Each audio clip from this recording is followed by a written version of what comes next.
Hello everyone, it's me. I know. You're all excited, and welcome to the 2023 Year in Review. So, to those who don't actually know how this works, or what this video is, it's basically just going through everything that was streamed this year, and just kind of quickly talking about them, or talking as much as needed, or at least what I feel like is needed for each of the games. I had done this last year as well, and that one was a little bit long. This is me editing the video. Yeah, it's about twice as long. Kill me. So, to compensate for that, this one's probably a bit too short, but I figured that it would be a little bit more fair. So, with that said, let's kind of begin. So first thing that I streamed this year was Casual Convo, not a video game by any means, but essentially a Q&A stream. However, Q&A streams are sort of difficult to do when your viewer base is generally one or two people, and if they don't show up, the Q&A stream can't really work. There was also the Mario film one, but that's otherwise just kind of its own separate thing. So with all that stated, I'm probably not going to do Casual Convo again until I can get a general viewer base, or I'll probably just redo Casual Convo into something that works a little bit better. Not entirely sure. We'll find out in the future, and it all depends on if I actually do it or not. So for the first actual game I did this year, it was Super Fancy Pants Adventure, which is a proper sequel to a Flash game series known as Fancy Pants Adventures. It's got some really nice music overall. The platforming is very smooth, though I do wish there was a hard stop. There was also some wall riding stuff, which I think is fun once you understand what you're supposed to do. But then the combat was kind of mixed. You start with effectively jumping on enemies to kill them, but then enemies get immune to that, and you can't do that anymore, and I think that's kind of annoying. There was also a ink gun that would lose fire rate the lower ink you had, which I think is very stupid. The final boss of the game is also very easy, to where it was kind of shocking. As for level design and story, level design was very much just go in a straight line. Kind of exploring was barely a thing that you really need to do, and then the story was just kind of there for me. In my honest opinion, I didn't think it was very in-depth, but then again, it's not supposed to, I think. Difficulty was a bit easy rather than hard, which is completely fine with me. For length, 2.5 hours and not 100% completion, although how long to beat, which I'm probably going to be stating a good bit in the future, does state 5 hours for 100%, which I think is a decent length for a platformer like this. And as for extras, I have no idea how multiplayer is supposed to go for the races, because apparently there's multiplayer for that. But otherwise, it's kind of whoop-de-doo stuff outside of the World 1 remix that I had played. So, yeah, not a bad game, but I wouldn't say it's the best thing I've played either. So next up was Gunfire Reborn again, because I had played it last year. They added a new game mode, and also added a DLC with new characters and guns, so I'll talk about the game mode first. It was basically, you are on an island, a big singular tall island, and you would fight wave after wave of enemies that get more bullet spongy as it went, which I found to be kind of incredibly annoying. I did finish it, though it was off camera. I didn't hate it, but I'm probably never going to touch it again. And then for the new characters and guns, so they first added a red panda character, who basically had a summonable mech that could switch forms, whether it be a melee form that would slash enemies or a ranged form that would just fire rockets. Relatively fun. There was also an owl character, which I didn't actually play all that much of, though I know they did a lot of stuff regarding occult scrolls, could actually switch them and upgrade them, which I did think was a little OP. And then for the weapons, there was the brick. Brick is just fun. You just throw a brick at enemies. Like that's so fun. And then there was the star ring, which I'm going to put some Dota 2 technicality into this. So Io has spirits that he can kind of move away or close to him, and when enemies touch the spirits, they take damage. The star ring is that. I don't really know much outside of it. I have not used the weapon enough to really explain it properly. Then there was the Wolf Gun, which had alt firing modes or just some form of weird mechanic with its firing rates. I can't explain it properly, even with me looking at Steam page and whatnot.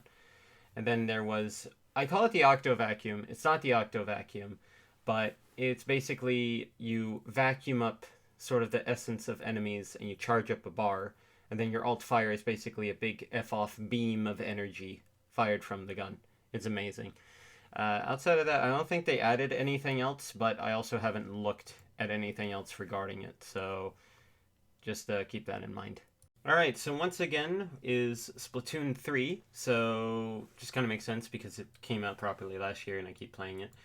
I'm going to talk about each season lightly and then go into DLC. So, Fresh Season had a expanded shop lineup and also brought back the Kraken Special, which was from the first Splatoon game, which is basically you become a super squid or a kraken, and you basically can't die during it and kill everybody practically in one hit.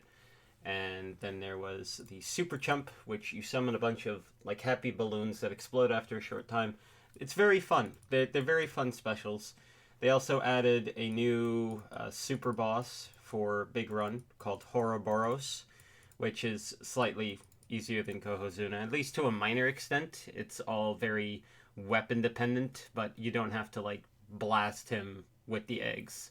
Is if you have proper weapons. That's kind of the thing.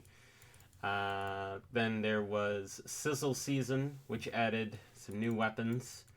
The S-Blast 92, which is basically a blaster type weapon in the style of the Super Scope, with long range shots while on the ground, while jumping would give you short range shots. Then there is the Paintbrush, which has long swings that just are slow. Long, slow swings. There we go. That's the proper wording. But they do have long range, so that's nice. Then they added a new proper map for Salmon Run, which is just kind of wide and flat. It's fun in a good way, but I do think Glowfish will be awful on it. And then there was fist bumping that was added, although I don't know how the mechanics work for it. It's even like months later, I still don't know the mechanics. It's very awkward. Then there was the Drizzle Season, which added 2 extra weapons. The Dread Ringer, which is a bucket that shoots 2 projectiles one after another, and you can actually move between the shots that are fired. And then there's the Heavy Edit Splatling, which is, from what I can tell, just high fire rate and you can move fast. That's as far as I know within regards to it.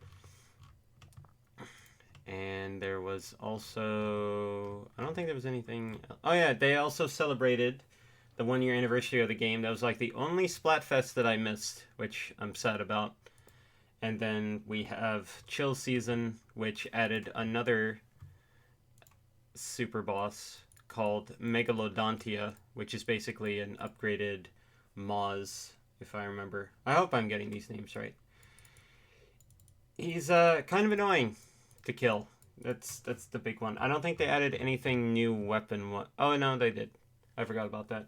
They added the triple splashdown, which is basically a splashdown that has sort of extensions on the sides and the front, and then the splatter color screen, which is basically you walk through it, you take some damage, and then the game goes in black and white, which is actually very crippling.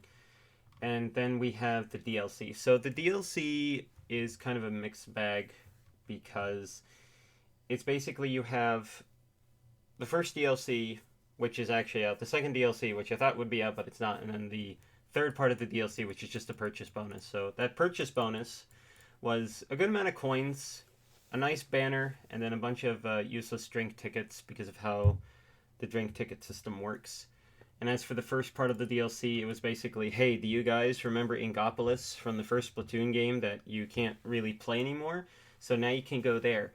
And I understand that it's the original area, and so doing stuff like Hotlantis and Table Turf stuff is going to get crippled. But the fact that Hotlantis was just basically a kiosk with like a hologram version of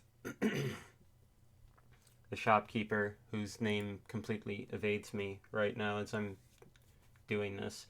It's just kind of awkward. The table turf is just shoved into the corner.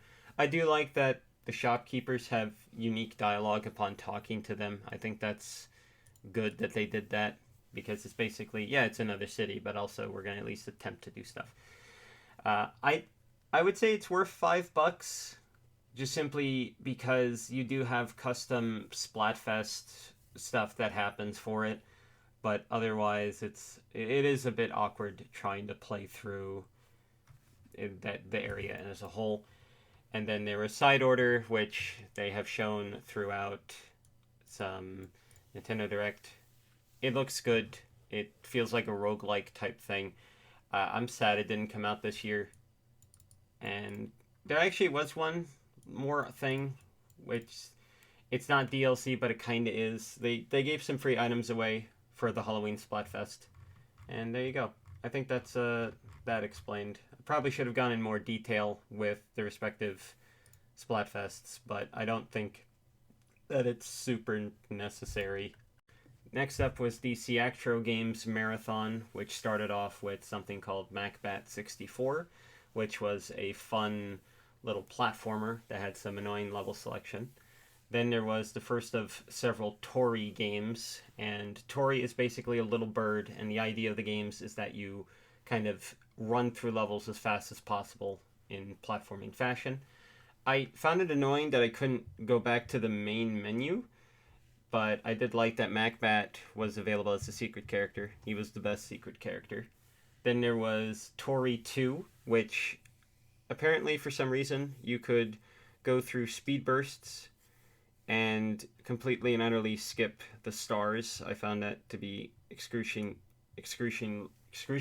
aggravating. There we go. I can talk. Secret character was fun, and then the bonus levels were great. Then there was Kiwi 64, which basically think a level of Banjo-Kazooie. That's the best way to explain it. It's a nice nostalgia trip, although the camera was way too zoomed in.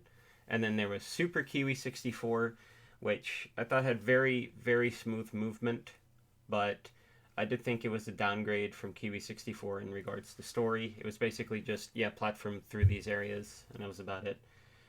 Then there was kind of an awkward delay due to some complications regarding my debit card. Everything got sorted out, mind you, but next was something called Silver Trigger 64. So it's basically GoldenEye 007 in terms of style and visual, but you only have one button for it. It was made for a single button game jam, so that's basically why. And you would basically just click to shoot. I did wish it had a reload button, just simply because there was points where I wish I could just reload and not have to worry about wasting ammo. Then there was a sort of Slenderman, there we go, type thing called Tasty Ramen Episode 1, where instead of the Slenderman coming down to kill you, you have a ramen bowl with arms and legs that would eat you. I thought it was fun and silly little horror title. I was so thankful that progress didn't reset when you die. Then there was Hungry Ducks, which was you would have to feed ducks apples, and if you didn't feed them, they would kill you. It's a fun concept, although I thought it was slightly awkward to understand it at first. Then there was some more Tori with the 3D Jumble Jam. Tori's always fun. I think that's really all I wrote, but it's true. Tori is fun. And then Tori Genesis, which was a nice homage to Sonic. And I didn't play a Sonic game this year, but maybe I should, like next year. That's another thing I wrote. A lot of this is complicated based on what I wrote. Then there was Beanie, which I didn't expect the gameplay at all, but I did like the preview that was made for Super Kiwi 64, because yes, I did play these in the wrong order. But it's fine. It's not fine, but it's fine. They do good games, and people should buy them and play them. They're short and sweet. That's my general opinion. Siactro does good games. Okay, so next is Diddy Kong Racing, which I had played a long time ago but I never like properly played. I just played like off of a cousin's copy. I'm gonna just kind of go through characters, then areas, then vehicles, then other, as I wrote it down. So the lightweight characters are just way too good for a lot of the stuff in this game, just simply because of silver coin challenges for about half of it. Tip Top is the best character. Pipsy is okay. Medium feels off. Like, they're not bad, but I wouldn't go out of my way to use them, although I did end up having to use Timber, Diddy, Conquer, and Bumper to some extent. And then Heavy is either only good with planes, which is Banjo and Drumstick, or it's just actually awful, which is Crunch. There's actually a video that I hope I remember to link in the description that just talks about how bad of a character Crunch actually is. Like, he's that bad. Anyway, the areas. The island is basically just a little, exploration area. You get a couple of balloons, and there's a few races to play. Then there's Dino Domain, which I would say is overall pretty easy. The Jungle Falls Coin Challenge sucked a bit, though. And then there was the Tricky to Dino race, which was just basically you go straight line up a mountain. Challenge version sucked, even though it was really only the start that changed. I thought the minigame was a little bit cheesy because of just, taking the eggs from the others. Snowflake Mountain is really when the coin challenge kind of started to get bad, and the coin challenges would get bad. Bluey the Walrus, I first tried the first one without any problems at all. And then you had the minigame, which was just a classic Mario Kart 64 Battle Arena. I do think Mario Kart 64s are better, just because I think there's just a bit more fun to them, but maybe that's just nostalgia goggles talking. Then there was Sherbet Island, which was very heavy on hovercraft. The coin challenges were kind of 50-50.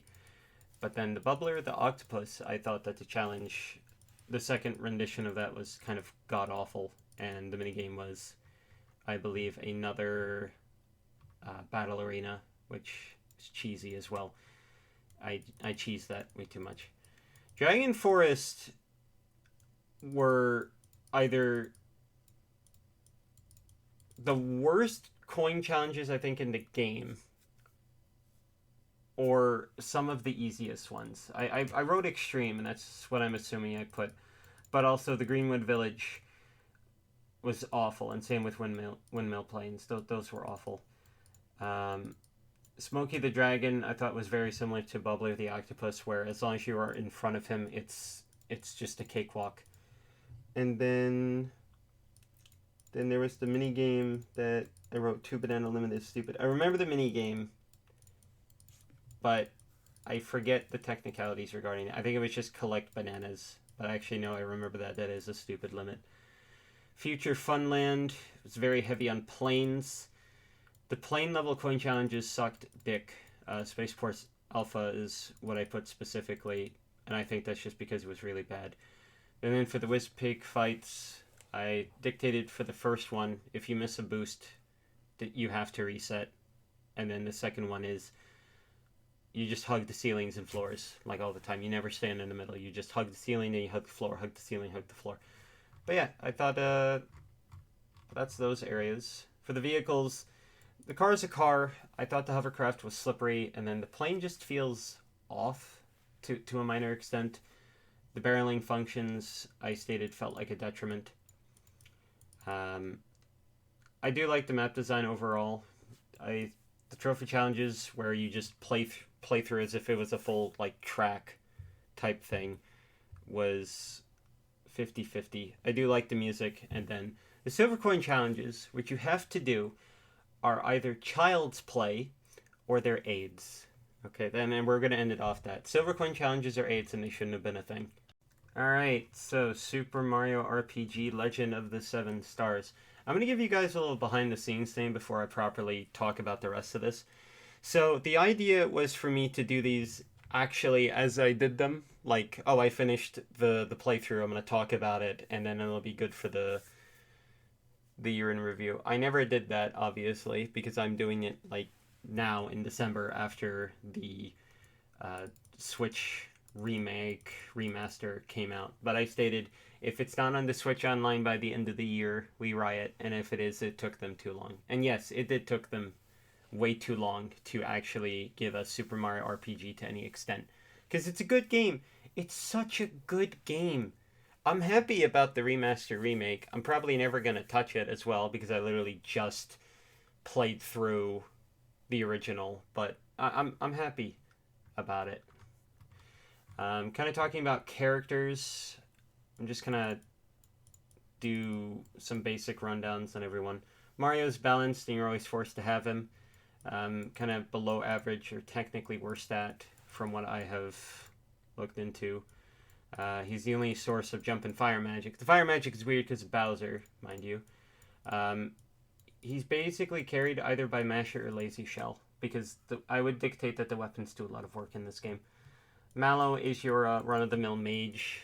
Health Rain is good until late, where you kind of have to hard switch it for Peach. Psychopath is a terrible name for the Tattle, and I hate the fact that it uses flower points.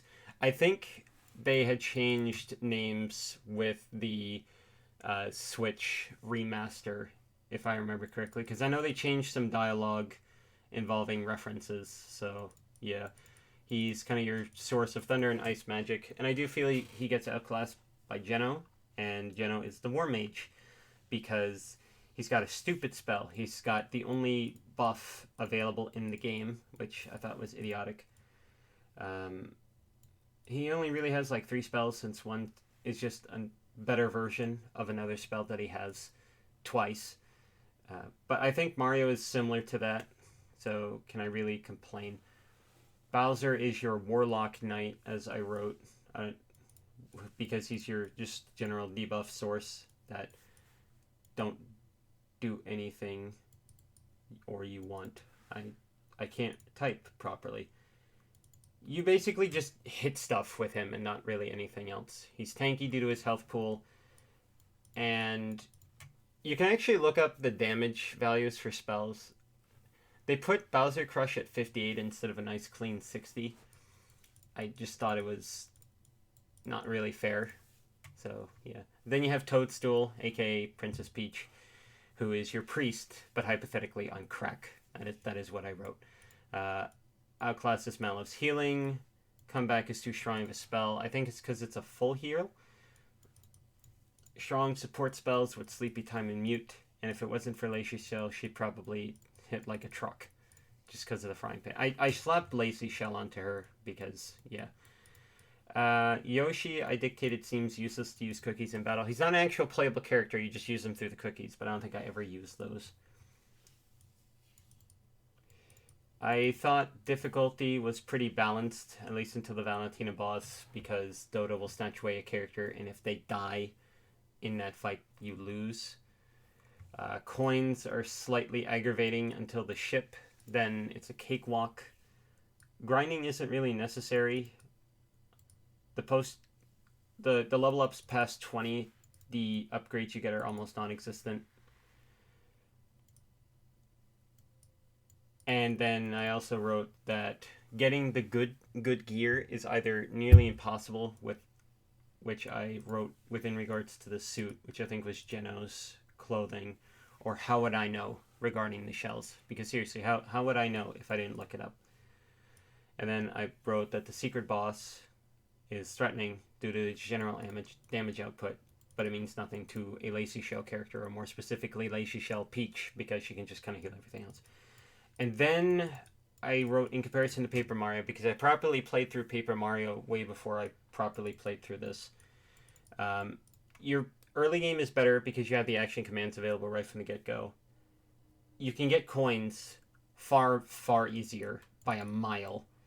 But I did think that the combat mechanics were weaker, just simply akin to things... I wrote more akin to number variation.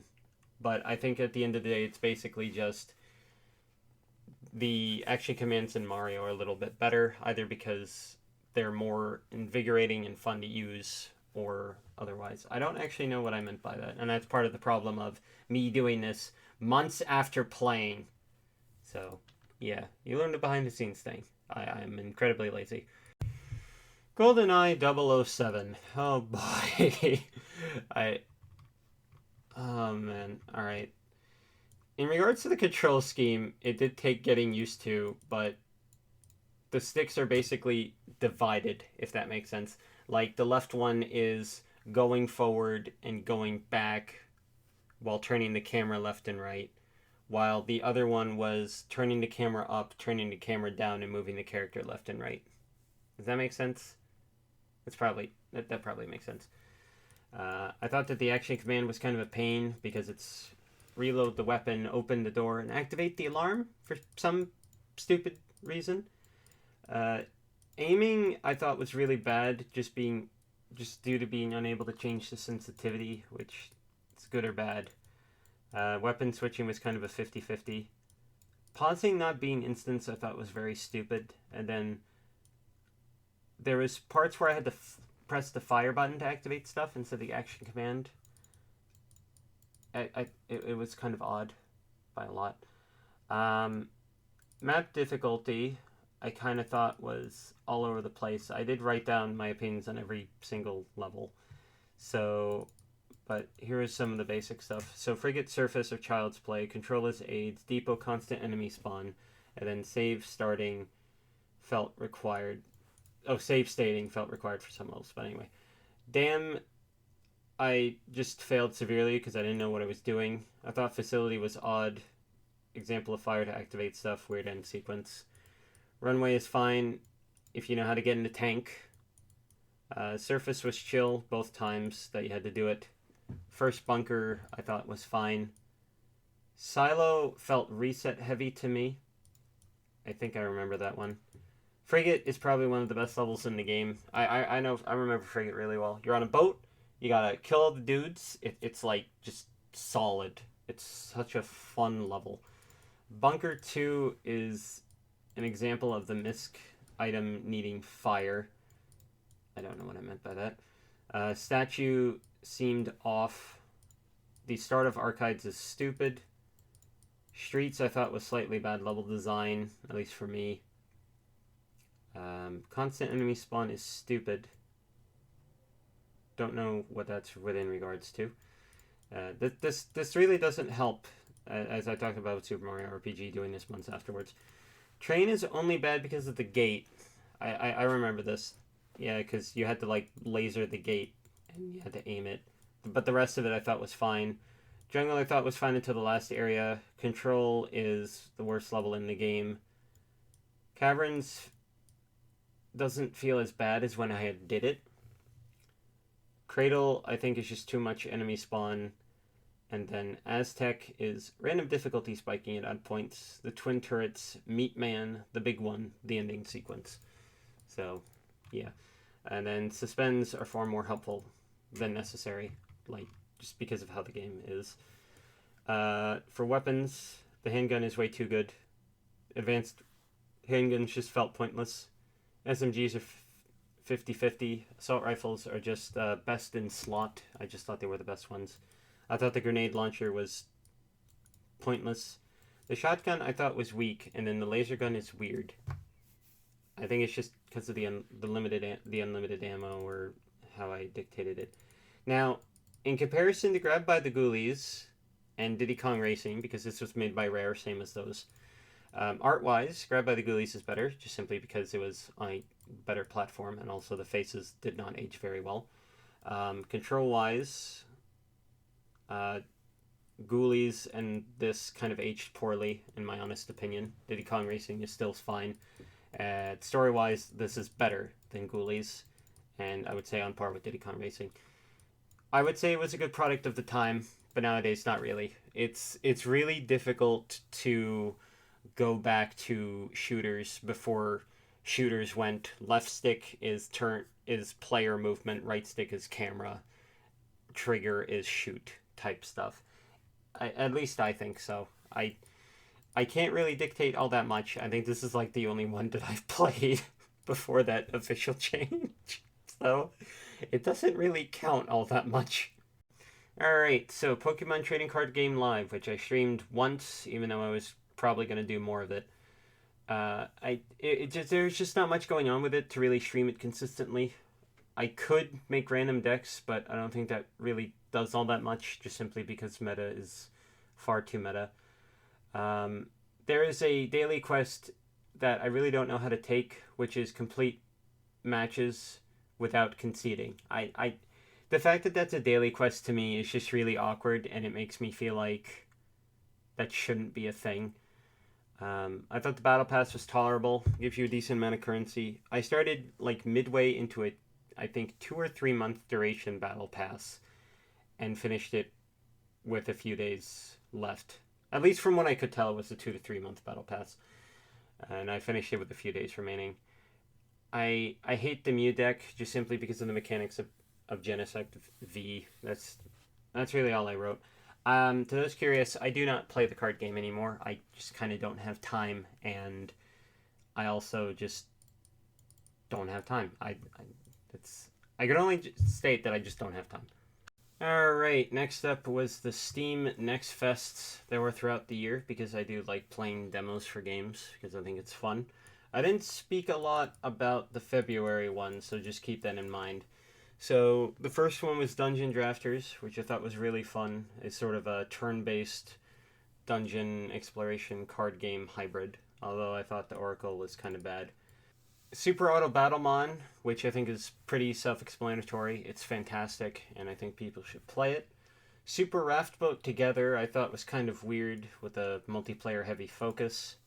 Darkest Dungeon 2 I thought was very different, and I don't know if I like it still. I did play the first one, but I thought some of the changes for the second were a little odd. The Fate of Baldur, I thought the first level was kind of slow, which I still don't know if it was a bug or not, and I thought the energy rifle guy is really fun. Stack Gun Heroes was far too grind heavy for my blood. Affogato, I think is her name, I still can't say it, I thought was a fun concept. System Shock, I think, played better than the last demo of it I had done. I thought it was really fun, and I don't think the cyberspace is explained very well. Tribe it's just a primitive builder, like a little primitive town survival sim type thing. I thought it was a really solid alpha. I'm shocked that it's not a beta, but I did think the building was kind of dumb. Spiritfall, God, that's fun, is all I wrote. It's a Smash Brothers roguelike, which I think is just a nice little concept. Then for June 2023, there was Born of Bread, which is Paper Mario, but bread. It's got a weird but fun glitch that I had that actually forced me to reset. It was still funny, though. The skill tree I thought was a bit excessive, and I was annoyed that all the companion skills cost MP. Then there was Lottlenot, which was very comfy. You just make the world clean. That's all you need to do. Station to Station, I think, was a perfectly executed puzzle game. Watching everything connect in one fell swoop is so good. Smells Like a Mushroom is not really a looter shooter, even though it said it was. The blaster, I think, is way too good. The shotgun just falls off from what I played. The sniper is a sniper. I didn't really use the other weapons. I warmed up to it, but I still thought it was off. Hammerwatch 2 is really good. I think the multiplayer, because of my bad internet, kind of gimped how the Hunter was. I think the Wizard's a little bit strong. Myth Force, I think, is fun. I just couldn't stream it properly. It's got a wonky control scheme from what Llama said, and the Wizard was strong. The Shield character was kind of dull, but the spawns are really just kind of hot trash for like mob spawns are hot trash. A Tiny Sticker Tail I thought was short and sweet. It's got some fun mechanics. I do wonder if you get more room to hold extra stickers as you progress through the game. Defender's Quest 2, I like Tower Defense. I like Defender's Quest, so I do like this. I thought the 2-team system was kind of neat. I got a weird story glitch near the end. I kind of got spoiled.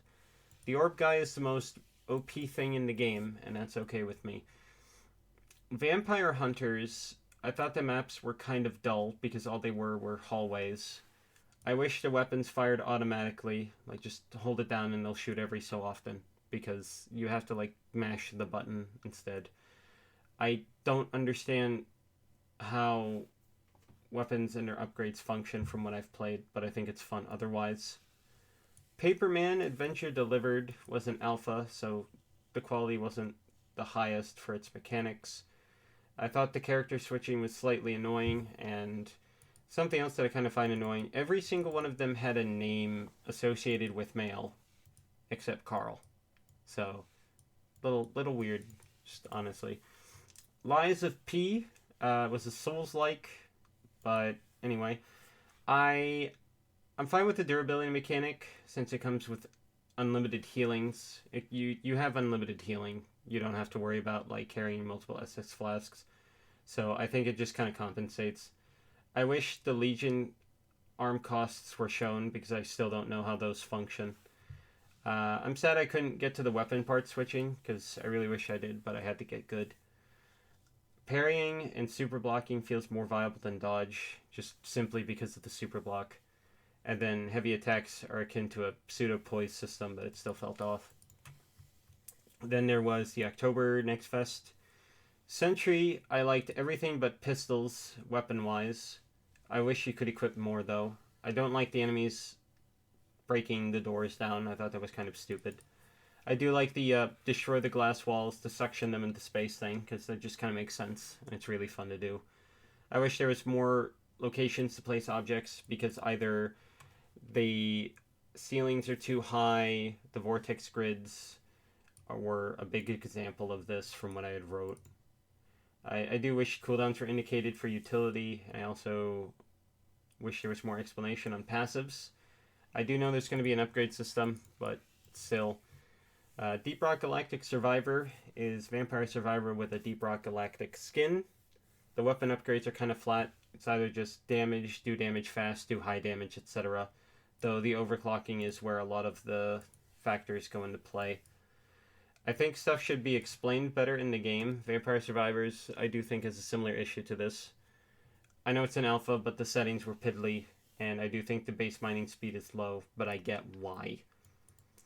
Then there was RoboCop Rogue City, which had a 3-hour demo length at most, which I think is a good feel. I didn't play that long, but still. The dialogue I thought was really good. The Maurice Laundry quest was probably the best thing in general. It's just that's a very good quest. I still think the second gun being allowed is odd because you have the machine pistol, which you always have to equip because that's his weapon, but you can also have a secondary gun. It's odd that you can do that, but it's fun. I did not expect skill tree stuff at all. I think that's maybe the biggest shock to the game. The stuttering lag spikes were really bad. I was on medium, and yeah. That's not great. The cutscenes suffer because of it. It's a really demanding demo of over 40 gigs. I'm curious about the law and trust system in the full game. Then there was the Elephant Collection, which I will beat when it comes out. When it comes out, I will buy it and I will play it. Yellow Taxi Goes Vroom was really easy controls, though I think they're a bit slippy. The music's fantastic. The exploration is great. I can't wait for the full release. The demo's really chunky. There was just a lot to it. Then there was Pingo Adventure. The dude's cute. It's like Kirby without a mouth. The camera controls are kinda 8s. The controls are fine, but the physics weren't. Grabbing objects felt really off. I can't explain it well enough. It was just a very, alpha-style demo. Darkblade Ascent. Simple controls, which aren't really bad. Upgrades are either okay or awful. 0.1 less parry cooldown when you have a base of 4 is non-existent. Due to weapon speeds, X is really weak. Spear feels strong with sword balance just because of attack animation finishing for parry. The weapon drop system can be kind of hot garbage if you don't get your respective element weapons, because if you are the fire guy, you kind of need the fire weapon. I wish the other classes were available because of this. Gunhead, I was shocked that you get to play one level and then that's the demo. The game is good otherwise. I think the gun selection's nice. I really should play Cryptarch again because Cryptarch is basically Gunhead in 2D. So, yeah. Pecker, the eye movement on the character is really upsetting. It's just really creepy. The checkpoints are wonky. I don't know how to feel regarding fall damage in a platformer because I don't. The movement is really really good, though. The first level felt a bit too long in comparison to the next two. I do wonder if there's going to be combat and health systems. And then the music only being available in the first level just felt really off as well. So, yeah. Then Motor Doom. Imagine Tony Hawk mixed with motorcycles, mixed with a shooter, mixed with Vampire Survivors. I'm 50-50 on the music. I don't think it's bad. I just think it's excessive. But then again, I play Vampire Survivors without music a lot of the time. The Skeleton Brothers seem to be better overall because you can just focus more on just playing Tony Hawk. The scrap collection rate I thought was really low and or prices too high. The Last Faith, I liked the visuals, thought the music was nice. I didn't know where to go and I was sad about it. The tutorial locations felt off. Parry being 2 buttons is weird because I did play it with PC controls. Then I think it's Peripeteia. I think I said that right. I still don't know. I like the style of it. I like that there's multiple solutions. The gun reloading makes sense. I wish you could detach attachments and maybe a better indication for when guns are broken. Pioneers of Pagonia, I thought was a nice chill city builder. I think the lack of pause and speed buttons are conflicting to me though. Just sometimes you really kind of need them. I like the music. I'm really mixed on the border expansion stuff. I wish I could remove trees for roadways, which you just kind of can't. And I can't tell if I'm screwing up or not sometimes. But I think that's normal for me playing city builders. Spawn Master was a really early build. The dashes are cool, and we didn't know what we were doing. Llama and I were just confused. The Great Smog, you can accumulate money, but you can't buy anything with it for some stupid reason. But maybe we're dumb and we couldn't figure it out. We complained about Unreal Engine 5, although that was mostly Llama. Lots of items felt useless, which I think is kind of fine, but also, Skipping tutorial didn't help, Llama. Thank you. Grenades felt like they didn't do anything. I don't know why, mind you. Fun thematics and enemies. Not having the gun makes you feel semi-useless. Certain chests either broken or designed in that fashion. Don't know which, but they're annoying either way. Crossroads OS. I felt dumb on the puzzles. It was clippy. It was way too short. It really was. Like, really nice aesthetics, but it was short. Numb, just don't think about it. I think it's really nice for a 1-bit graphical style. I was just kind of too stupid, though. And there you go. I will be continuing on with the demos, so don't worry about that. Then there was the Watching Blinds, which is basically just Nintendo Directs, but to be fair, that's really all I've generally watched. So, yeah. For the February 2023 Nintendo Direct, I honestly thought it was really good with all the shock reveals. You got the Game Boy Color, and the Game Boy Advance, and all the Nintendo Online tiers, which is fantastic. Level 5 is back with the new Fantasy Life, which I'm super happy about.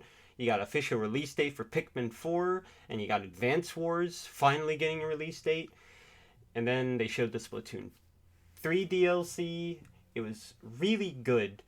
Like, goddamn. Then there was Pokemon Day for this year, which I thought was kind of disappointing, but, you know, that's what no new spin-offs does to the Pokemon IP, because, yeah.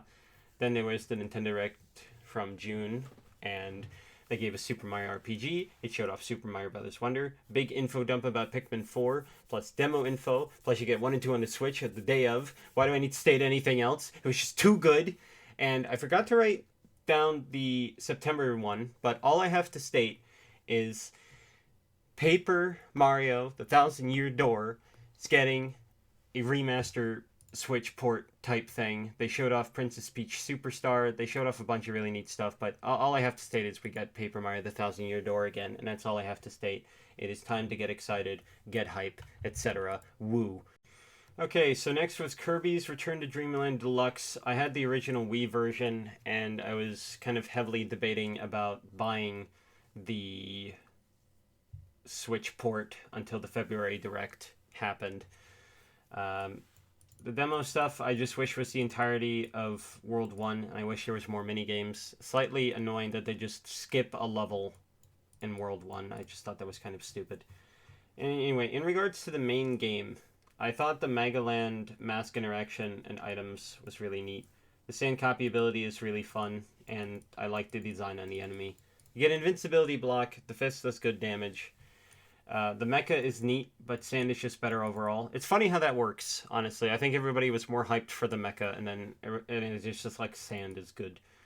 I wish that water copy ability had the model from Star Allies instead of the color swap, because, you know, they added new copy abilities. Why couldn't they just replace the enemy model? I kind of wish the other copy abilities returned, because there are spider enemies. I wish the spider was there. There's bow enemies, so I wish the bow guy was there as well. It's just one of those things. The super copy ability stuff, I thought ice is really fun, because you just roll around. Hammer I thought was kind of annoying in the sense of having to charge the attacks. Although the last hammer level actually gives a reason for that. The rest are fine. This was like my first time actually playing through the game, but that's that, more or less. Magalore Epilogue, I thought the ending was kind of bad, but, you know, of course it's a prologue for Clash Royale. Of course it is. Surge, I thought was dumb for combo cheesing. It's not super long, it's only a couple of hours, which I think is fine. And you generally don't really need to grind for the standard levels, although the extra ones can piss off. As for Megaland, I thought some of the challenges are obscenely stupid. Either they're really easy or really hard, and there's no consistent order to getting the masks, which I thought was kind of silly. But yeah, good game. I like Kirby. Alright, the demo for Octopath Traveler 2. I don't know if I'm going to be properly playing the game at some point or anytime soon. The Oswald story overall is just really good from what I had played, although I think the Harvey being invisible to the cops BS was extremely BS. I thought the super mechanics are a nice addition. The character obtainment I think is slightly off, because for one character I had to fight them in order to get them, and then for the others I didn't. I thought that was kind of dumb. The JP system I think is slightly stupid. Stuff is just limited across characters. Combat outside of the chapters that I had played of Oswald's story I thought were difficult until the second or third character, and I do think it's annoying that they start at level 1. I think within regards to new characters. Tough fights seem to not grant much rewards in comparison to normal fights, aka why bother with the tough ones. The day-night system felt stupid, and in terms of the characters I got, Oswald is your just stock mage. Throne is a stock thief with dark spells. Merchant is a merchant, skills built around gold. Agni is a support. Demo too short, 5 instead of 3. I don't know what that states at all. And then I thought some stuff was too quiet. But yeah, nice demo. Apparently the game's pretty decent as well in comparison to the first one. Still gotta play the first one though, so yeah. Then there was the demo for Sea of Stars. I don't know if I'm going to be playing the full game. The combat is akin to Paper Mario, where it's active and you have to do stuff with the respective fights. Fishing should maybe have actual explanation the first time you do it, unless I'm just stupid. The music I thought was good, but kind of makes sense. The composer's just a really infamous guy. I think it's sometimes and physically impossible for the combos. I thought tutorials would be shown as you play, which they didn't. The cooking mechanic I think is kind of weird. The tutorial mix of easy and hard, and then the dungeon was enter a room, then heal. I did think parts were longer. It was okay. That's really the best I can explain on it. The actual game is probably pretty good, but I just thought the demo was a little weird.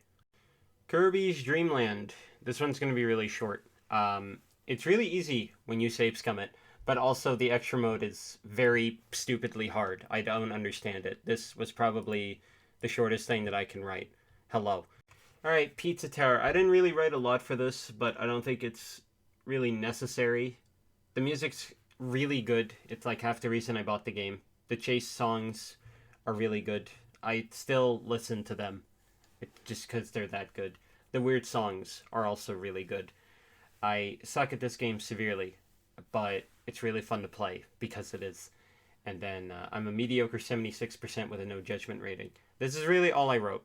So yeah, this was just another short one. But it's basically, look, the game's good, play it, music's good, bing, boom, done. MineSweeeper Tetris, I think, is the weirdest thing that I have found out of the blue. in regards to all the games that I've heard about and so on and so forth. But it's a fun concept. It's, Tetris with like it's like you have Minesweeper and Tetris, and just give it a go for 5-10 minutes. It's a fun game. All right, so then there was the demos for AntonBlast. Both levels I think are really good. I just kind of suck. I'm sad my controller didn't work with the first one, and I can't remember if I had tried with the second. I still don't know why it didn't work with the first one, but yeah, I will properly play this once once Anton Blast comes out. I will be properly playing this as well as Anton Ball, so just keep that in mind for the future. Then there was Kirby's Adventure, which is just a overall improvement from Kirby's Dreamland, from how long the game is to the copyability mechanics. There are some really weird ones, like Ball. It's weird to not see Bomb, and I'm also shocked that Laser and UFO were this early. I honestly thought that Bomb was as early as this one. I really did. And I thought that UFO was like Superstar. It's so weird to see that like Bomb and UFO were reversed. It's insane to me. Okay, Star Fox 64 I have technically played on the stream, I think during the Kirby's Adventure. I never finished it properly at all when I was a kid. I hope to at some point. There you go. Next up was Katamari Reroll. Katamari's a fun game. That's really all you need to understand. The controls are a little bit wonky at times. I played on the classic style, and I think it's more specifically about the dash. Starting small is really bad, but once you get big, it's great. And I don't specifically mean early in stages. I mean less than a meter type starts. Like when you're really small as a meter, it's just awful. I want to actually quote unquote buy it again just because of the plushie, because I have it digitally, but I just want the plushie, honestly. I think the cow level is awful, and then the house, anything regarding the house is pain because of the height map of obscenity. It's just really annoying. So next is Dota 2. I'm just going to go through each of the patches because there was 7.32e, 7.33, 7.34, and then 7.35. So 7.32e should have been called 7.33, but it introduced Muerta, some big gut removals of certain heroes, odd buffs, a sort of meteor hammer meta, but all in all, it was just really solid. 7.33, however, the actual 7.33, should have been called 8.0 because they made the map bigger. They reworked BKB. They gave move speed at night. There's more objectives. There's now universal heroes. Roshan just chills out in 2 different areas. It's like, what the F? What was the thought process there? Then 7.34 reworked like alternate casting. There's some big random silly changes to it. I didn't actually write it down, which was my own fault. But then 7.35 decided, F you, we're gonna do some more big changes. We're gonna implement a bunch of new items. It's gonna rework the meta good bit, and it's psychotic. I really should have written them down, which I didn't. But all I can tell you is that I'm gonna be streaming Dota more next year because, good lord, I think these changes are great, and at the same time a little bit stupid. But that's how Dota is, actually, now that I think about it. Sometimes the changes are dumb, sometimes the changes are great, and that's just how it works. Bayonetta Origins, Cereza, and the Lost Demon. I played the demo originally because I didn't know how I was going to feel on the game. The game is very visually pleasing. The gems on Cereza's glasses just kind of feels off by a lot. I thought the music was really solid. The violin just doing real nice. I thought the start was really slow and a good bit boring because it was basically go to X, now go to Y type stuff. I thought the witch spell stuff was wonky until I realized it's just timing rather than following it. I thought you had to follow it, but no, it's just timing. I do like the control scheme. I know I'm going to suck at it, and I hate that it ends when it does. But then for the game proper, for the bosses, the Night Dude just felt like a joke due to the bind system. The clown was really easy, and I can't believe I got hit. The Jabberwock was way too healthy, and I swear to God, if it killed me, I would have been pissed. The Puka, the Why Can't It Be Oberon, I'm sad. Its actual model sucks. We're the ghost format.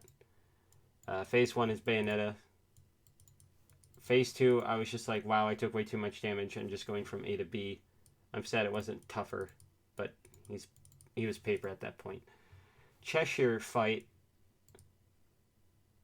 I can't believe the lullaby is what it was. I'm not going to spoil it because that's just one of those few things that I really shouldn't have. Lucan, Prince of Fairies. Phase 1 was platforming with wood slide, rock jump, water slope, fireball dodge. Phase 2 was sliding. Phase 3 was return to elements. And Phase 4 was basically Dynamax Obstagoon. I'm sorry. I was sad about having to fight Morgana. Phase 1, Why Can't I Dodge? Phase 2, Spire was killed by Fire Blast. Phase 3 was just a casual Dark Souls boss. And Fire Blast was just too good to not use. The Jean story I thought was short and sweet. Charles is a terrible name. It really is. For the Cheshire forms, the grapple is really nice for flying with the wood. But I do think it's sometimes finicky with the grapple move related stuff. Stone just seems overall best for combat. Short and to the point, you just beat people to death. Water just consumes like a psychopath in comparison to the other ones. I thought the Fire Barrage was really nice. I thought the potions cost too much, but I don't think you really need them for the standard game. I think I ended up with over like 700 per ingredient type, if I remember correctly. It might have been due to difficulty, but the costs are nuts. I had to say that twice because of how stupid it was. But yeah, I'm shocked that it was as good as it was, but a part of me still goes, damn. Actually, I don't know what I'm talking about. This game is good. Play it. Dwarf Fortress. Timerton has returned. The dwarves really kind of get on my nerves at times. There was the civil war about the prick. I really hate the trader bug.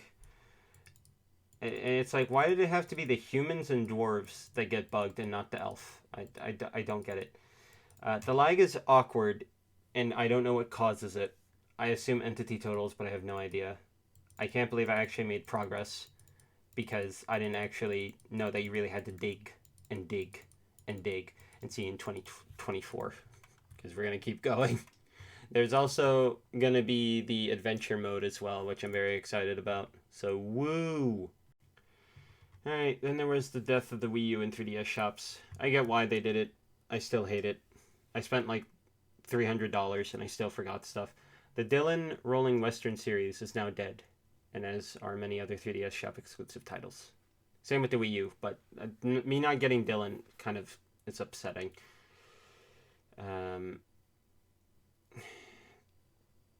Talking about the one game that I had played, which was that really kind of cheap, weird, like, exploration thing. My X button had an issue, and it's now at the point where I think my 3DS is not functional because I think the A and B buttons are having an issue. I also found it kind of slightly aggravating having to buy a flash drive for the Wii U stuff, but it happens. Alright, so then for my April Fools, I had done the Pokemon Crystal randomized blind Nuzlocke thing. I got really lucky. A tanky ghost type Rhyhorn with a 150 base power dragon type move with Ghost. Like, yeah.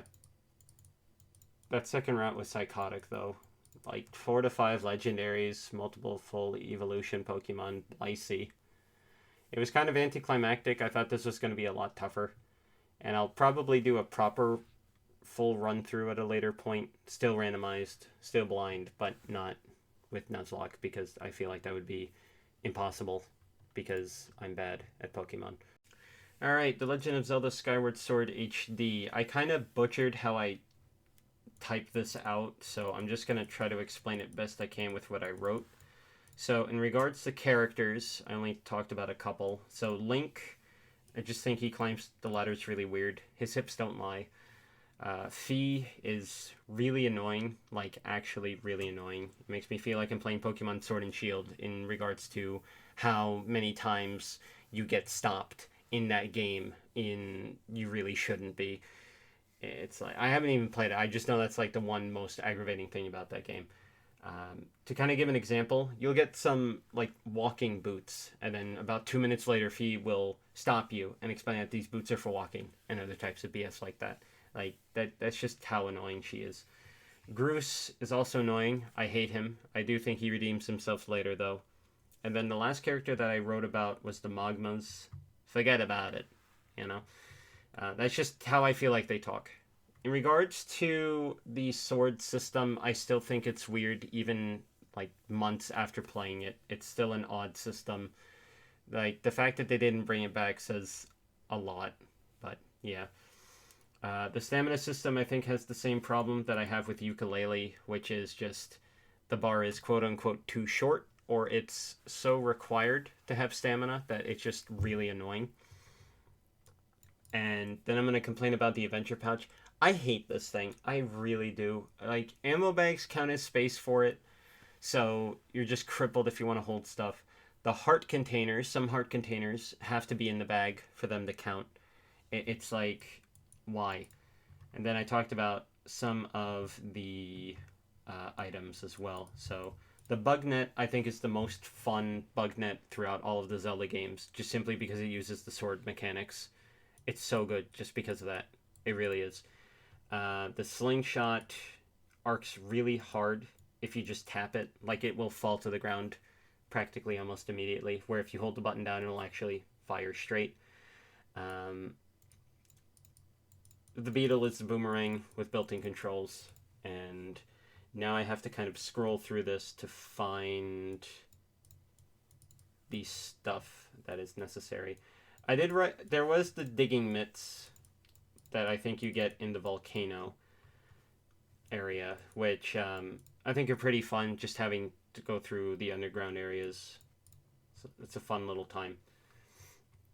Then there's the gust bellows, and then I wrote hookshot manchild rant, because I actually did think that the hookshot was going to be in here because of the prior area, because the desert had a bunch of like hookshot spots, and it sucked massive amounts of schlong. I'm just kind of like quick skimming this because I don't think it's super necessary to go through everything. Then there was the harp, and I'm always upset. And I'm just upset that V gets to sing during it, because I was just very annoying about that. Then there was the water dragon scale, which just allows you to do all of your swimming mechanics, and you get to spin, which is always a fun time. I don't get why it drains stamina to a minor extent. Then there was getting the whip weapon, which also follows the sword mechanics for the most part, and it's just really fun. Let's see. It had the area where you get the whip is probably one of the best bosses in the game visually and just in general. Then I finally get the claw shots after that, and you just get like two at once, which I think is slightly weird, but yeah. And then there was the bow, which is just a bow. I still think it's weird that you get both the bow and the slingshot, and they're not like age specific like it was in Ocarina, because it's like as soon as you get the bow, the slingshot's like kind of useless, I think. Let's see. Then there was the magma mitts, which were basically better digging mitts. I think there was also the fire shield earrings around that time frame as well. And then there was the bombs, but the bombs aren't really an item. They're more just like a thing that you grab, because I didn't write those down. And that's about it, I think. In regards to the shield system, I thought it was kind of neat, although at the same time it's still just kind of weird. It's basically, yeah, you use the first shield for like some of the areas, then you use the second shield for some of the areas, and then as soon as you get the third shield, the first two are awful, and then as soon as you get the Hylian shield, it's like you don't really bother with them. The medal system, I think, is okay. And yeah, story-wise, I do think it's good. Although I do think that the final boss is probably just very cheesy, because if you know how to parry and other things like that, it's just very simplistic. But the final boss is very much a joke. That's really what I'm trying to state. But overall, it's just a really good story. I think it's up there within regards to the Zelda. I don't know what number it is in terms of my favorite Zeldas, but I do think it's a good one. I just really did not want to try to go through and explain the whole playthrough type thing like I did with Twilight Princess last year. That's really the big one, because Twilight Princess took forever, and I don't think we really need it to be 200 hours long for this review, now do we? Skyward Sword is good. I don't think it's the best Zelda, but it's good. There you go. End of story. Okay, so next up is HiFi Rush, which actually is a really nice game. Just a rhythm-based DMC type thing. And the first thing I really want to talk about is the streamer mode stuff, as well as the accessibility. Because I do think it's very nice that they did it to begin with, because the original soundtrack, which I have not taken a listen to, sadly, is very much built around a bunch of songs that will get your stream or your content basically muted through copyright system. So I'm happy that there's a streamer mode where they basically made a free to listen to version of the soundtrack, which I did think was very nice. The other thing that I really want to talk about is the crashes, the low-level fatal error, file unknown, line 684. As far as I know, it's related to driver updates, which I barely do. It kind of killed the flow of the game when they happened. It's kind of my own fault, to be honest. I don't really update my drivers of anything. So, yeah. Next thing to talk about, the art style is really nice. It's very clean. It's just really nice to look at. Talking about the characters, we're just going to talk about all the main ones. Chai's name is dumb. He's also just kind of an idiot. I do think he gets better as the game goes on, though. 808, little catbot. It's best character. Practically best character, I should say. I like Peppermint. Just, smart tech girl. Sister of the bad guy. Which I kind of figured early on, if I remember correctly. I do like how she kind of helps out with the gun, kind of lets you help keep combo. Macaron is a nice big softy. His hits do a lot of damage. I don't like his mini game, just simply because you can't do it really fast when it comes to exploration. Cinnamon is best robot. Fight me on that. Talking about the quote-unquote villains, because some of them are not villains, quote-unquote. Rekka's too loud. It's just the kind of person that just would like text in all caps. Zanzo is a defunct JoJo character, very much so. Corsica, I thought her fight was really fun. I do like her as an assistant as well. Just nice stuns are very useful. Mimosa was, I think, the easiest of all the bosses, to be honest, outside of hypothetical Corsica stuff. Roquefort was a fun fight, though I question how he went from that tiny frame to the big wolfman body. And then Kale was a fun fight, but having the game crash during it really, as stated earlier, just killed the flow of the game for me. Level length is kind of inconsistent. Some are either an hour, or some are basically just a boss fight. It's just either an hour, or it's like 20 minutes. It's really inconsistent. Combat, though, is really smooth. Obviously, they have to build everything around being a rhythm game, but going from one enemy to the next enemy, combining all the powers and stuff, it's just really, really smooth. And it's probably one of the strongest of the games, like anything. Costumes are fine. I never bothered with the Rhythm Tower, but I do think it's a neat concept. And then, in regards to complaints that I had, I wrote difficulty clear BS. I think that's just for trying to get stuff It's either S or otherwise. Challenges are either really easy or really hard with no in between. And then the score skews heavily towards timing more than anything else, which obviously makes sense. It's a rhythm game. I'm just very complainy about stupid stuff. It's a good game, though. I really just shocked when it came out, but I think that was everybody.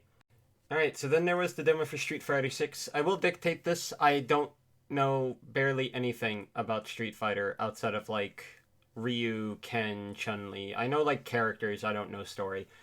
So, with that stated, my player character was a beautiful alien version of myself. Bosch, who's just sort of like the associating character, was kind of rude, to be honest. I am kind of sad that the demo was short. It was only like half an hour. You got hard capped to level 5, and you can only practice either Luke or Ryu when it came to the PvP, which I think is just kind of disappointing for a demo like this. I wish there was a bit more character allotment. I wish it was a little bit longer. It's fun demo, and I am going to probably try the game at some point proper. Not the actual PvP, but the story definitely. Just simply because I like it. It's fun. I like fighting games are one of those things that I suck when it comes to PvP, but I really like the PvE aspects if there are any. So, yeah. And then there's Project Zomboid.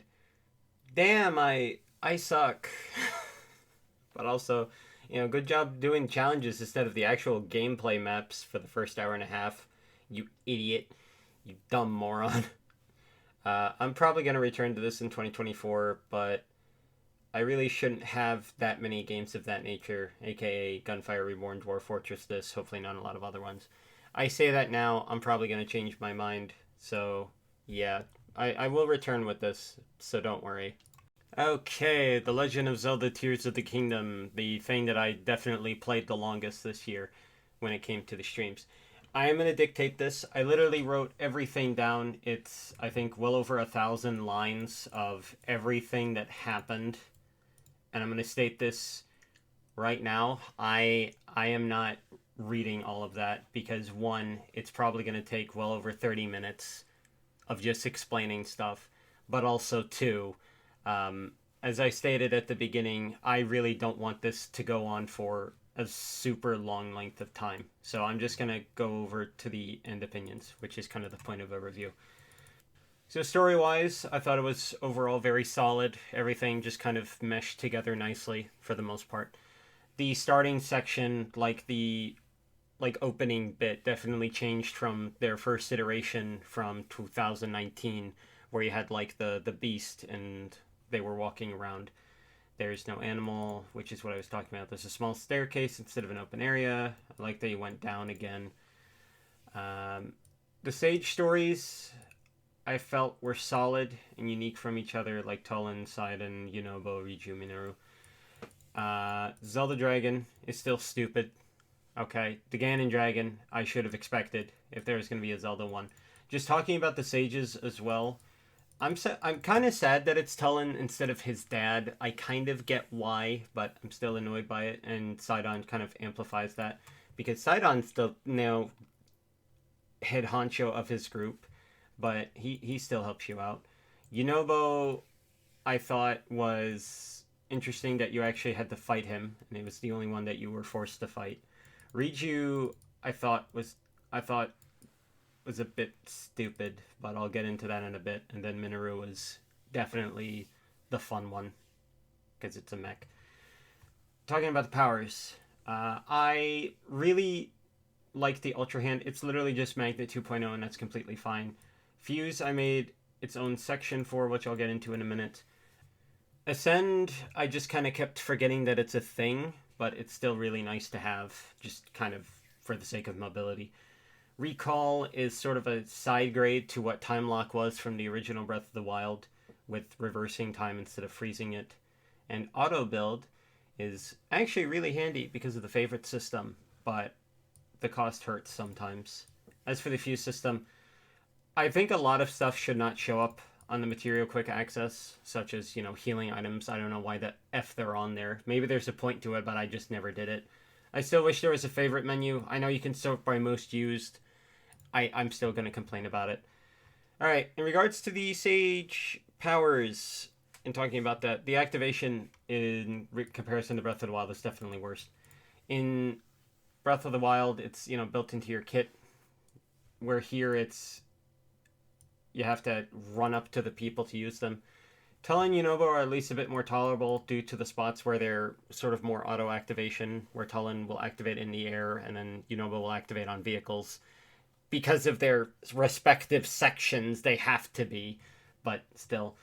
For the actual powers, Talon Wind Blast is horizontal mobility compared to Rivali Gale's vertical. It's better for exploration, but I do think it's worse for combat. I do think it fits the game, though. Yunobo Bowling is projectile blast. It can break rocks compared to the auto parry. I do think it fits. It definitely makes the game less cheese focused. So yeah. Sidon's bubble shield slash thingy. Shield and ranged attacks compared to an auto res. Kind of wish I had Grace, though. I am going to dictate that months after the fact, I now understand that it's extremely broken because of how the water wet effect works within regards to weapons of Zora type, where they gain extra damage when you're wet. I now know that it's strong, but yeah. Riju Thunder Blast, delayed blast compared to the charge attack. That you need to shoot an arrow in order to do it. It's worse. I don't care. Minoru Mech, it's a mech, but there's really only 3 proper options for the back, I think, which is fan for sprinting, balloon for guiding, and rocket for launching. And even with the rocket, it's kind of crippled. Zonai devices, I just made a bit of a rundown on types. Fan and rocket are the most valuable due to the mobility. Flame and frost are valuable due to utility. Hydrant is just a weaker frost. Wing should not despawn in the time it does. That's one of the biggest gripes that I have with it. Time bombs are backup bombs. Beam emitter is good early, but I think it falls off like a truck. Cannon is just a bomb launcher. The homing carts are great. They really are. They're so good. Stabilizer is amazingly helpful to where I wish I used it more. Miro is just basically for the Gibdo dungeon, sort of. Hoverstones are good for Slippy Wall BS. The rest, I think, are too strict or vehicle heavy focused to talk about. And the vehicle parts lose value if there's no steering stick. Energy cells, I think a total of 8, which is what I ended up getting, is fine. Apparently the max is 16, which I do think is kind of overkill. Crystallized charge collecting seems fine. You can get about 100 an hour, so say about 17... Not 17. You actually know about 17-ish hours to get to the max. I think is pretty fair if you want to really do that. In regards to Skylands, I'm going to just complain about the wings again. The islands are sometimes just too far apart. They really are, and it just gets really annoying when you're trying to move about with the wing. I think the starting island is good. I think they're decently paced. For caves and surface, caves I really just like the bubble gems, but that's a lie actually. They're kind of annoying. I like the fact that there's no weather mechanics, although to be fair, in the Death Mountain area you still have to deal with lava, so yeah. Surface is basically same as the first. Weather mechanics are fine. The depths, just casually double size on the map. Just casually do that. Why not? The glue mechanic is only really threatening when you're low on total hearts. Once you get past, I would say, 10, it's kind of whoop-de-doo. You get all this kind of neat loot, like Zonaite, which is generally used to buy expanded cell stuff. Bomb flowers, which you can kind of find on the surface. Early, they're just really valuable for breaking stuff, and then late game, it's to break armor. Puff Shroom is, I would say, the best overall. Muddle Buds, I feel, just suck late because enemies have too much health. Bright Blooms are only really used in the depths, but you're going to use a lot of them. I'm shocked that they did the Amiibo and DLC armor and weapons and just made them as loot available down there, and you can just rebuy them. I'm just shocked by it. And then in regards to the Bargainer statues and pose, I do like the selection. I think it's very fun. In regards to the house, conceptually, I like it. Execution kind of hurts because you have to like actively build it, and there's only so many limited parts. Because of a lot of the parts being fluff or just don't do anything, I think is kind of annoying. And I think the stand rooms aren't really necessary, to be honest. So, yeah, I just wish that the house was better, but maybe with the next game they'll expand upon it. I have no idea. When it comes to amiibos, the glider fabrics are nice, but not super impacting. The occasional shield is always nice to have, just simply because they're nice and durable. The ancient blades, just being the ancient arrows from Breath of the Wild, when attached to arrows or attached to weapons and making them an insta-kill, I think is really nice that you can get them. And for the most part, I did think they were super, super rare or just strictly connected to amiibo. And the items that you can get are always very nice. Talking about unique collectible stuff, or just talking about most of them. Glider fabrics are just purely cosmetic. They look good outside the 8-bit, which I think is a bit silly, but overall just cosmetic. Korok seeds, just like Breath of the Wild, up to a point you need them. Afterwards, it's just silly. Weapon slots make the game tolerable. So, yeah. Let's see. Bubble gems are basically just for trading to get a specific set, which is not super needed. I do think that overall they're not super necessary. Schematics conceptually are cool. They're just built around auto build. I don't really use them, I don't think. Bridle and saddles are cosmetic. Sleepover ticket is garbage because you want to have the points for the horse group. So, yeah. Maps are just to help find stuff in the depths. Sage's Wills, I wish the effects were better. I wish it's like, oh, you know, they actually amplify the ability and either make them last longer or give them lower cooldown, whatever. It would help a lot. It's just, oh yeah, we're going to give this Sage extra damage on their attacks, and that's it. It's just, I wish they were better. In regards to the shrines, I do think they're better overall in comparison to the first game. The tutorial shrines are really nice and are actually more useful. The Zonai device focused shrines definitely change your opinions on them because they're built around it. The combat shrines are definitely better because basically you're going to start with nothing and you actually have to fight with nothing instead of just you fight one enemy. So, yeah. I also like that devices are unlimited instead of, you know, lasting for battery length. Just overall, shrines I think got improved. Shrine quests, just going on quests. Shrine quests are either very short or very aids. Side adventures are fun. Stable ones for the frog armor I think are really nice. The Robbie stuff that I didn't fully do, which was just like helping keep the sign up, I thought were annoying. They're 50-50.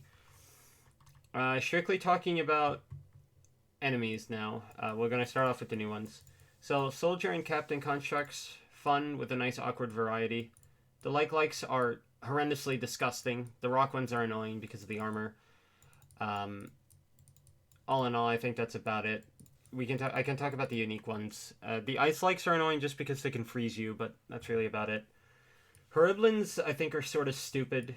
Boss Bokoblins are a cool concept, though I wish they were done a little bit better. Gibdos, the flying ones are weird, because they are. It's just like, here's some casual butterfly wings. I like their design, though, and fighting them is interesting. I do wish that they were a bit more threatening. The little Froxes are cute. The big ones are... It's kind of annoying. Actually, I talk about that later. Forgot about that. Aerocuda are just fat Keeses, aka they're garbage. They die in like one hit, and they give you, you know, slightly stronger homing shots. Evermean are Talus, but for axes. I think they were in the first game, but I can't remember. And what I'm talking about and the Evermeans are just like the enchanted trees that attack you, basically.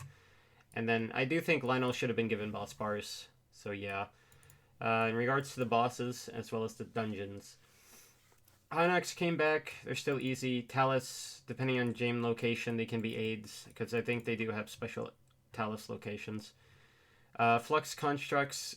If you don't know about Ultraman mechanics, the high tiers are aids, and as soon as you do, they're a massive joke, and you feel like dirt for getting hit. Because, seriously. Gleeok, I hate the second phase BS because it's just annoying no matter which one you fight. Kings are annoying because of the element spam.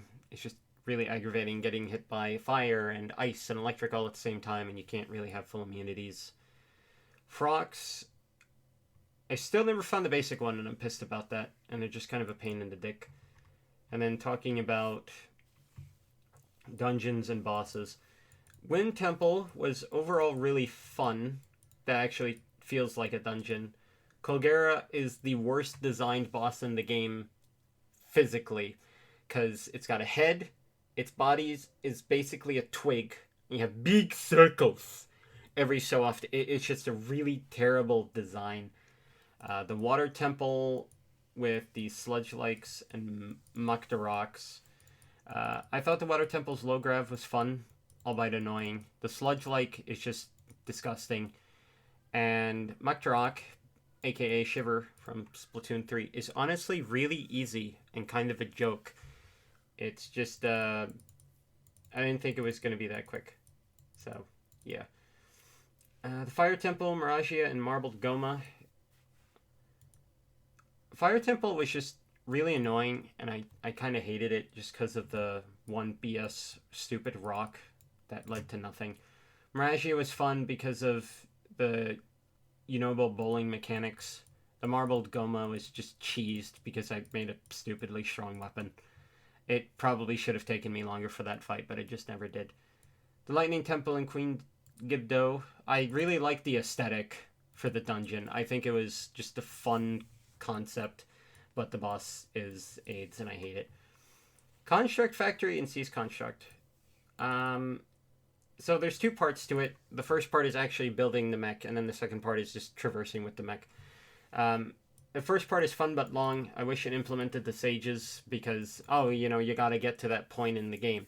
You gotta use the powers of the sages to build it. I think it would have made more sense. The part 2 just drags from the walk over, and then you have to do the fighting, and yeah.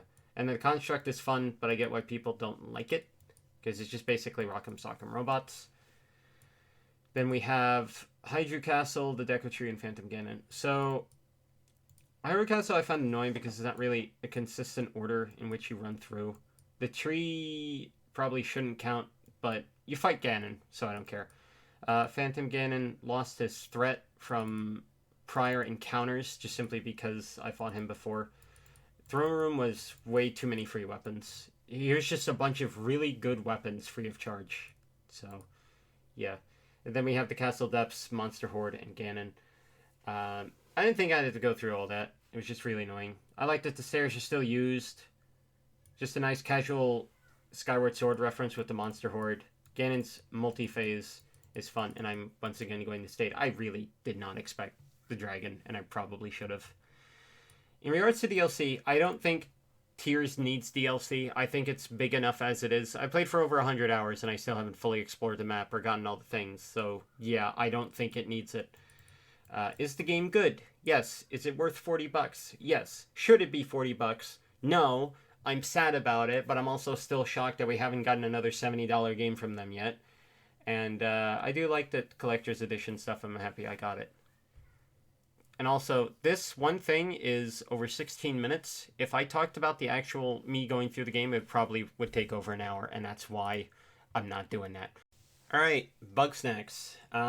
This game is creepy, let's be honest. It's just like body horror, body mutation, but it's safe for children, but also body horror. Anyway, I kind of still don't get why Bethica and Cromdo were part of the crew, because a shopkeeper on an uninhabited island just seems like a weird thing, let's be honest.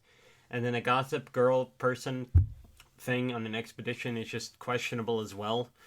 In regards to devices, I do think there is good pacing overall in obtaining them, and none are really super bad. They have their specific designs, and that's how they work. I didn't expect as many Bugsnax as there are. I honestly thought there'd be about 3/4 to maybe a half of the amount that there are in the game, so I'm actually kind of surprised that there are that many. In regards to the bosses that are in the game, if you can even call them that, The melon, like the big watermelon, I thought was relatively chill. Megamaki is just kind of annoying. Masa Supreme is really easy. The Daddy Cake Legs got harder on the second go around somehow because of the freeze attacks. And then there was the one from the island, which was just a bunch of little phases, and I thought it was really solid. The ending section, which you could argue as a boss, I thought was relatively balanced. I did, quote unquote, save scum to reset, even though I probably didn't need to. And then in regards to the house stuff, there is a lot of stuff to the house, and I didn't get all of the items, I don't think. But yeah, overall, just a really fun game. I'm happy I played it. I definitely recommend it. So the next thing was games that were made by Llama Friendo. He states that they were made during his COVID semester of college, so back in 2020 type stuff. The first one was Unearth. He states there was a deadline, and it's supposed to be like Infectinator. Apparently the only controls were arrow keys and enter, but also it didn't work, which sucks. And then Tropical Scorched Earth was the next one. He did not do jack for it, is what he states. It was due in the morning. He bought 3 monsters. My girlfriend did the art, and I got an A+. Arrow keys for movement, Z for jumping, X plus the right button to fling. I sucked, but it was a fun 5 minutes. He stopped talking, sadly, during the stream, so may he rest in peace. Pikmin 4, the best thing to come out this year. I don't care who you are and what you say. Character creation. I did think character creation was restrictive, and it makes me kind of sad, because it's like Miitopia came out, I think, a year or two beforehand, and it's like, really, you can't just have it be a bit more, make it however you want. I do like that you can be a leafling. I think that's a really nice little thing. In regards to the base of operations, I did like that you could quickly spawn Pikmin that you need. It's just very nice. Important stuff is all directly next to you, and all the side quests are on the edge, which is really good. I'm really 50-50 on the material system, though. In regards to gear, you can just choose what you want to equip if need be. I do think that's a really nice thing. It's like, you can buy it for completion's sake, but you also don't need to actually equip them. But you might as well equip them anyway. And then, in regards to items, I do like that you get the first one for free. I think it's overall very beneficial. Just to let you see how it works. In regards to the Pikmin, so first one that I'm going to talk about is Ice Pikmin. They just kind of don't make sense. They can freeze water. They can be in water. They can't be hit by it. It's just really stupid. They are very broken, though. They are way too good. You might as well just bring them to every dungeon if possible, because they will make everything a cakewalk. Rocks were reworked. They can be pierced, but can no longer be flattened like they used to be. They feel weaker because of the charge mechanic, which also lies and you're dumb, because they are completely and utterly fine. Red, they're fire immune. Once again, they have higher than average damage. There's the Pinecone mechanic, which I think makes them a little bit more interesting. Blues, being able to go in water and overall just tolerate it. That's really their whole shtick. Yellows, all about checking them really high. Electric immunity, generation. The fact that they don't throw bombs or focus on bombs anymore, I think, is nice, but it's also really weird, given it's how they've been doing that since the beginning. Purples got nerfed, if I remember. One counts as 10. They send shockwaves when they throw. The fact that they're only obtainable in underground flowers for the most part is fully understandable. Then we have whites. Poison immunity, cold resistance to some extent. They can poison enemies, fast but weak attacks, and flying fly. There you go. I figured I might as well explain the Pikmin types because I'm reviewing the game. Then we have Ochi. So you basically gain like skill points called Pup Drive as you play. You get it per rescue and you get it per cure, which I was actually shocked about. You get a free bone per upgrade, which is a nice thing. It's basically, here's a free heal each time you upgrade the doggo. The buff to super buff is just kind of obscene. I wish it had slightly better pacing, because it's like, okay, it's understandable, It's such a massive upgrade. It's an obscene upgrade. I wish it was a bit more consistent. In regards to area stuff, I do like that you can basically 100% each area before going to the next one. I think that's a good thing. Caves take like a 6 of your remaining time. So if you start like in the morning, you will lose a 6 of that time. If you start really late, you lose a 6 of that time. I like that that's a thing. I still think it's kind of weird. The Dandori battles are just kind of like caves where you lose a 6 of the remaining time. Your surface Pikmin don't go in. You're giving set Pikmin. You don't have to respawn them, I don't think. Battle against AI player is just really fun, and the time battles are really interesting as well. Night expeditions are really fun. It's basically Pikmin on crack. You protect the base or you just kill everything. They're about maybe 5-10 minutes long. The glow Pikmin are really well done mechanically, where they switch to the one you're controlling. You have the sort of charge explosion attack where they're like they're underwater. They can go underwater. They're immune to everything. They're only available at night. Their seeds act as like free spawnable drops. They warp to whoever's in control. They don't need to spawn. You get seeds for caves and nights. There's the glow bomb. They're just really fun. It's just really interesting. It's just all in all a really fun addition to the game, and I hope that the inevitable Pikmin 5, which I also kind of doubt, stays. The Olimar Expedition Shipwreck Tale kind of sort of relives Pikmin 1. You have to get 30 parts in 15 days. Boo. You only get red, blue, and yellow like the original, but at least you do get the items and upgrades from 4. You also get your respective dog. The Trial of the Sage Leaf is just sort of a not strict collect all Dandori. Number 6 is really awful, and it can die in a fire, but I think the rest were fine. All in all, I almost 100% Pikmin 4. The last thing that I didn't do, I just thought was really boring and unnecessary. But overall, Pikmin 4 is fantastic. Please play it. There's a demo. 1 and 2 are available. Pikmin is fun. That's all you need to understand. Alright, so next up was Fortnite, which is basically just Fortnite Battle Royale. It's fun. I think the new season is still kind of weird with the weapon modding and stuff. It's hard to talk about the old stuff because it was basically, here's, standard-ish season, and here's Blast to the Past season, but I'll try my best. So, the season that I started doing the streams on, I thought was overall relatively fine. There was a weapon that was basically a hand cannon pistol that would basically fire sniper shots level damage with hit scan, which I thought was a bit stupid. Then we went back to sort of the OG map that slowly upgraded over time as sort of a mini blast from the past nostalgia trip thing. It was fun, definitely. I got to play with the ball, which I never actually experienced since I never played all that much back in 2017, I think is when that was. God, it's old. And then the new season's okay, although it's still a bit weird. We've been winning a bit, which is actually shocking to me. I don't know why. Then they also put in those new game modes, so the Lego Fortnite, which is... I've played them, I might as well talk about them. There's a mini Valheim in the Lego Fortnite.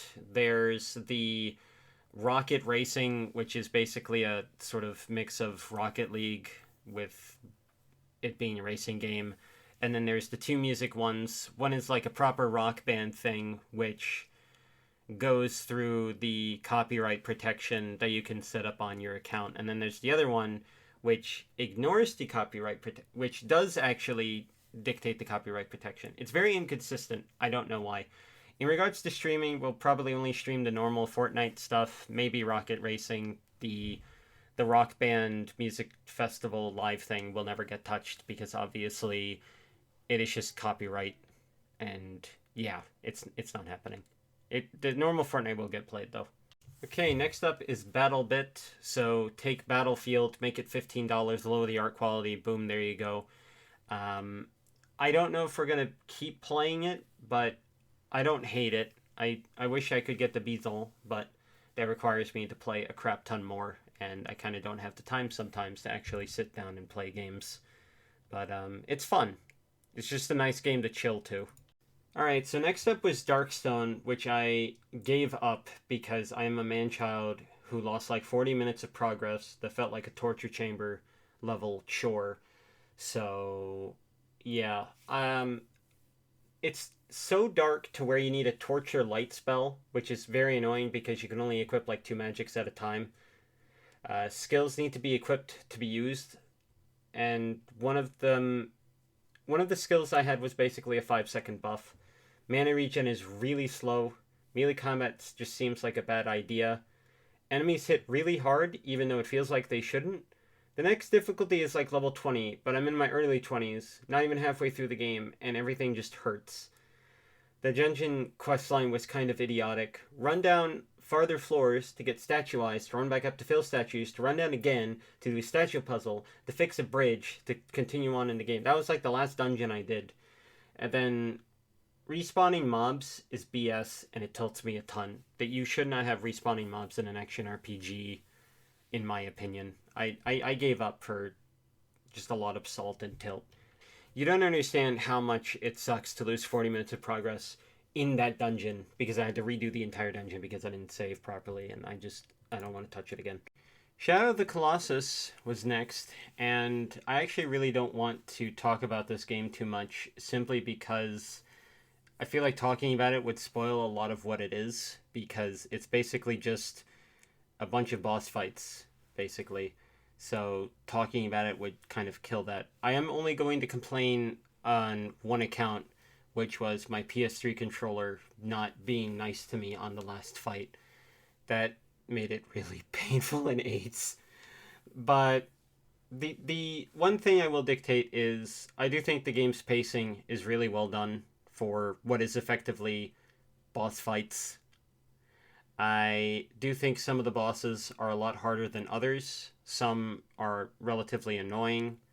It does take a bit of mentally getting used to what you're supposed to do, and then you're just like, man, I feel stupid, or man, I feel silly type deal.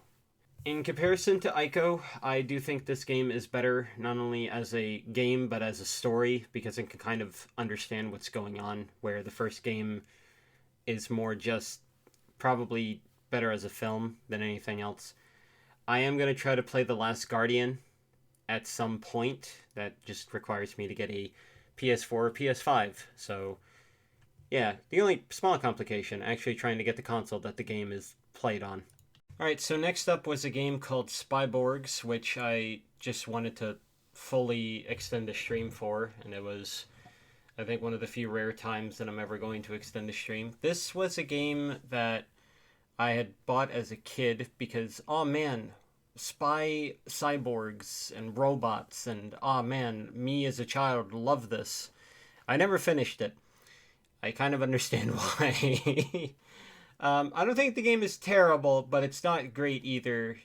Learning about the history of the game and the ups, downs, and sideways of what happened with it does suck.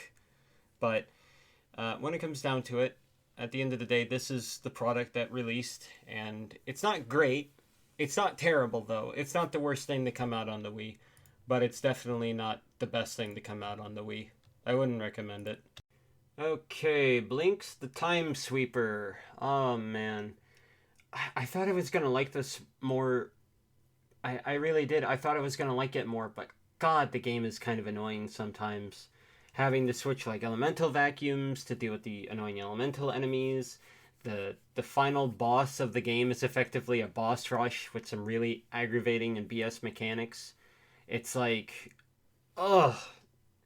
I gave up like right at the end, and it makes me upset because it's like I already gave up a game earlier in the year, then I had to give up on this, and it hurts. It hurts me mentally, and I'm sad about it. If I had properly finished this, I was probably going to play Blinks 2. I don't know if Blinks 2 is better, but Blinks 2 also requires me to have an actual classic Xbox because it's not backwards compatible. So that's probably not happening at all whatsoever. Sorry about that, Blinks fans. I will dictate that conceptually I do like this game, but the execution just was not good. Cool concept, bad execution. That's all you need to know about Blinks. Okay, next up is Psychonauts 2, which is really good because it's Psychonauts and they know what they're doing when they make Psychonauts. In regards to the powers, I do like that most of them from the first game basically came back and you just have them from the get-go because, that makes sense. In regards to the new ones, I think Mental Connection is really neat. Time Bubble is always fun to use just to slow enemies down for combat, and then you have all of its other respective mechanics. And then Projection is just really fun to use because I like how dopey he is. In regards to the levels, I would say they're definitely improved upon a lot.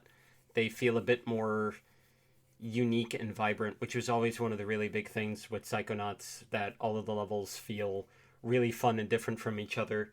I would say my favorite from this one is probably the level for Psy King, if I really had to kind of dictate everything. Although I also think that Ford's overall areas are really fun as well, just simply because they all feel different from each other and they're all just really fun to do.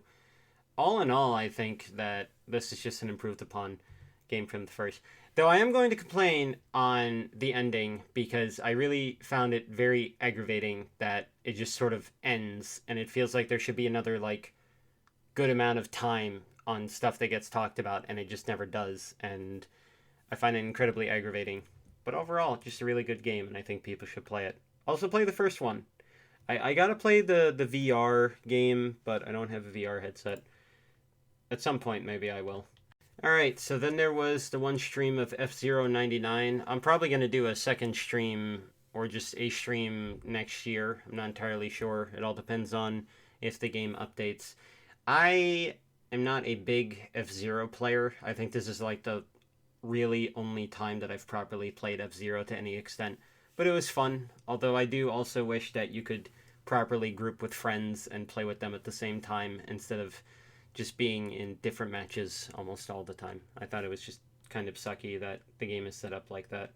I sort of get why, but still, I think being able to play with friends would be a really valuable addition to the game.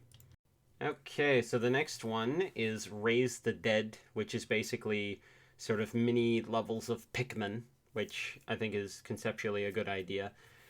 You have your sort of standard zombie. You have Doggo Zombie that just kind of stuns enemies. You have assassin zombies. You have big, bulky, brawly zombies. And that's really all you need, I think. Some of the levels I do think are a little bit difficult and or obscenely aggravating, but otherwise I think the pacing of the game is pretty good. I do think the ending of the game, specifically the last minute, is a little bit dumb, but I think that's kind of the idea. The music for this game though is really solid. I think it's one of the best things about the game. And yeah, I am going to complain, however, that the game kind of devolves into you either be a good person and don't get some buffs, or be a bad person and get buffs. I wasn't a fan of that. I thought it was just really annoying. But I guess that's how you make a good choice in a game like this. Do you want to be a stronger player character, or do you want to be a nicer player character type thing? Alright, next up is the Costume Quest Marathon. And starting off with Costume Quest 1, I thought combat was kind of weak. The difficulty spikes in the dark section of them all, but otherwise it's really simple and also very easy to do as well. You can only attack, use a special, or an ability if you have one equipped. Battle stamp usage is really minimal as well. I do like the story, and I also like the music. In regards to the costumes, Robot is just solid, good staple. Knight is your tank. The Livery Statue is good until you get the Vampire. The Space Ranger is good nukes, but it just becomes hot garbage once you get Pumpkin. Ninja is good damage, but I think its skill is mediocre. Unicorn seems good on paper, but not on execution. Fights are way too short for it to really matter outside of the final boss. Fry I thought was mediocre. Cat has an awkward skill because you can basically just kill an enemy every turn. Vampire is just a better Statue of Liberty because of just better group healing and being able to do damage. The Pumpkin is just Space Ranger with better damage, and then Grubbin is Grubbin. That's really all I have to dictate on that. Then there was the Grubbins on Ice DLC. The pirate costume just felt like Robot but weaker, because Robot at least does the burn. Yeti gives a limited AoE shield, so it's kind of tied with the Knight, although if you're fighting AoE attacks, which I think is the final boss anyway, then it's better. Then Eyeball is Space Ranger with a useless field ability, because you don't really need it. And then, it's just a casual cliffhanger for Costume Quest 2, because why not, Why not just make the ending a cliffhanger? Then we have Costume Quest 2. The story is good, but I don't get what happens with Oral and his mom. I feel like there should be some stuff about that. There should have been like a sit down with Oral as well, because there should have been, you should have had like an actual conversation with him on like what happened. The stuff with the Grubbins, like what happened with that. There was just a bunch of weirdish loose ends that I think needed to be tied up.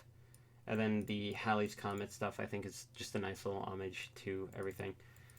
Then in regards to combat changes, the attack types all change to a mono system of time to hit properly, which I think is fine.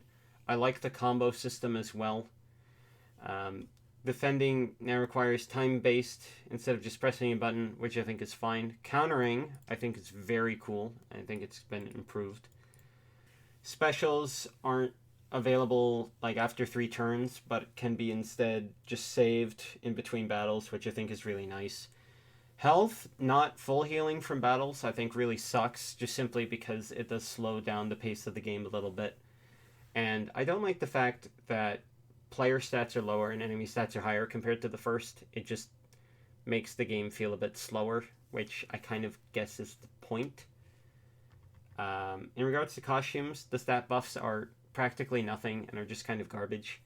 You have like a flat 10% increase or modifier across the board, with some modified by 1 or 2%. So you could have like a plus 5% health plus 5% attack, or you could have a plus 7% health plus 3% attack, and you get the idea.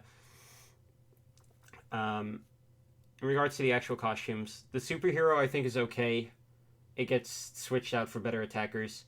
Candy corn is awful, obviously, and I just wish there was an actual costume, even if it was just garbage. Clown is consistently good because of healing. Pterodactyl has a solid dot and is in turn decent. Jefferson is one of the 2 good attackers, just simply because he actually does damage. Wizard's Chain Lightning makes him amazing, but his special I think is awful. Wolfman having a dot on attacks means nothing. I think it's like 6 and 12 when enemies have several hundred worth of health. It's like, why is it so hot garbage? I don't get it. Pharaoh's special is conceptually good, but it means nothing. Ghost is good with upgrade, but otherwise I think it's just mediocre. Hot Dog is disappointing. I never really thought it was useful, because you also get it like literally at the end of the game. In regards to the creepy treat system, I don't think it's really super necessary, although it does make bosses tolerable. I never really used the creepy treats outside of, I think, like the last bit of the game. So, yeah. I think I did use them for bosses, though. Just talking about if 1 is better than 2 and so on. I do think the first game is better overall conceptually when it comes to making you actually feel strong. 2, I get they were trying to balance it, but I think they did too much, if that makes sense. Okay, Spirits and Spells, the 2023 rendition of Grab by the Ghoulies. Except that was a lie, because Grab by the Ghoulies was still a little bit too playable. The worst thing I think about this and playing it is that I broke my GameCube, or found out my GameCube broke to end up playing this. And then I ended up playing it, and it was just really bad, because the jumps are a little bit too demanding. Ice physics make this worse. Think worse Crash Bandicoot in regards to what I mean by jumping, if that makes sense. The camera is kind of horrible at times. Not the controls, just the camera.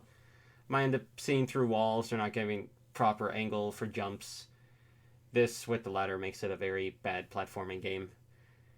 You need to collect the coins to swap, which is required in this game.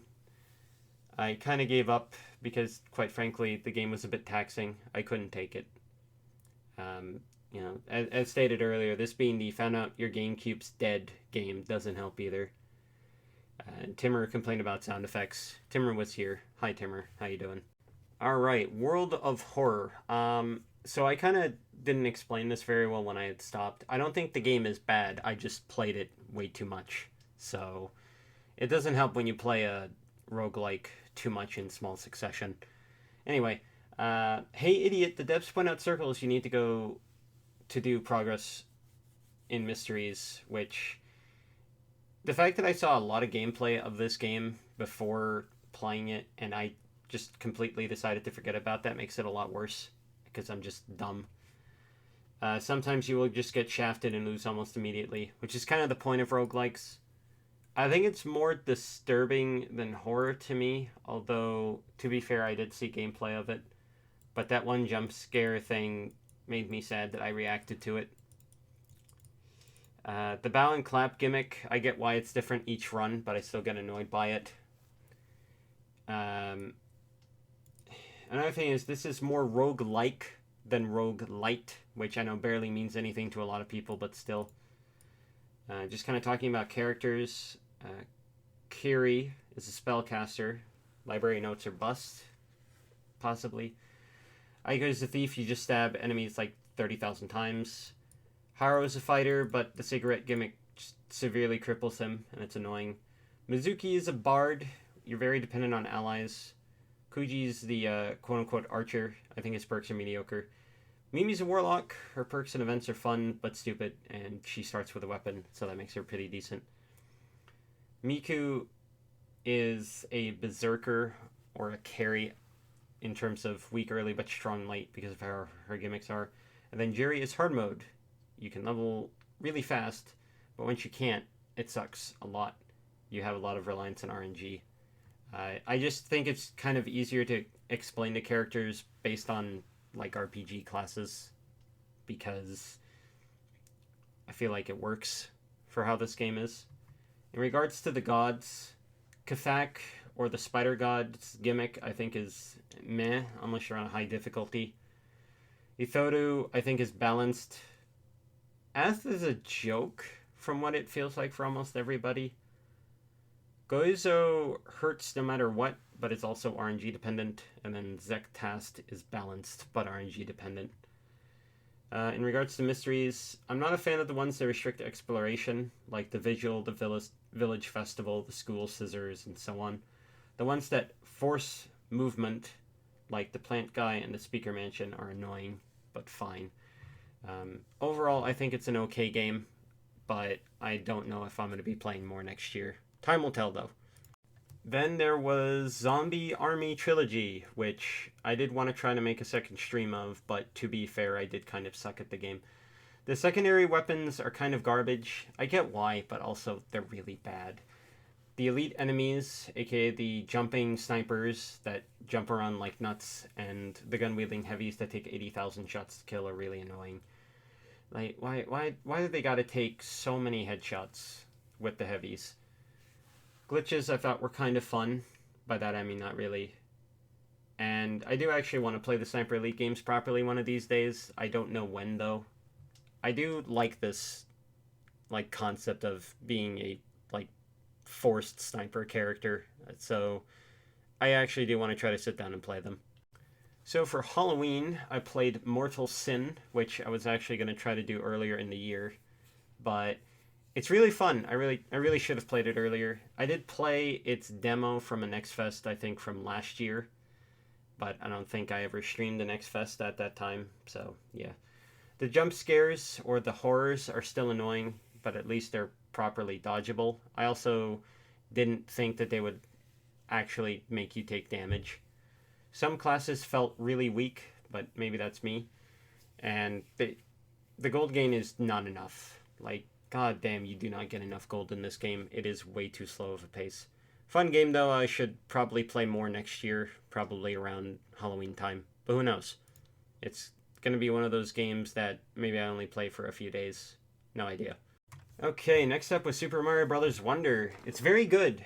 And also, thank you to Drayton. I don't know if you're ever going to watch this or if you're going to watch the streams, but thank you very much, Drayton. You made the levels a good bit tolerable. Thank you very much.